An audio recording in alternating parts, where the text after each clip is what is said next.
बिस्मिल्लाहिर्रहमानिर्रहीम। ये सवाल बिहार नवादा खतांगी से नियाज़ अंसारी साहब, नियाज़ भाई का सवाल ये है, हज़रत ये बताइए कि मैं 11 सर्कल खेलना कैसा है जिसकी एडवर्टाइजमेंट गांगुली करते हैं। भाई हमारे नियाज़ अंसारी साहब, चाहे 11 सर्कल हो, उसके अलावा जो धोनी भी जो ऐड देता है ना, कोई तो भी क्रिकेट का एक ऐप है उसका, ऐसे ही बहुत सारे लोग देते हैं। ये जितने भी ऐप्स है इस पे क्रिकेट खेलना बिल्कुल हराम है, नाजायज़ है, इसलिए कि ये जुए की, सट्टे की एक बदली हुई शक्ल है। अल्लाह के नबी सल्लल्लाहु अलैहि वसल्लम ने फरमाया था कि क़यामत के करीब एक ज़माना ऐसा आएगा, शराब का नाम बदल कर उसको पिया जाएगा। ऐसे ही जुए को आज के ज़माने में नाम बदल के खेला जा रहा है।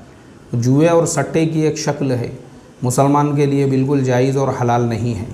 अल्लाह हम तमाम को समझ अता फ़रमाए। अस्सलामु अलैकुम व रहमतुल्लाहि व बरकातुहू।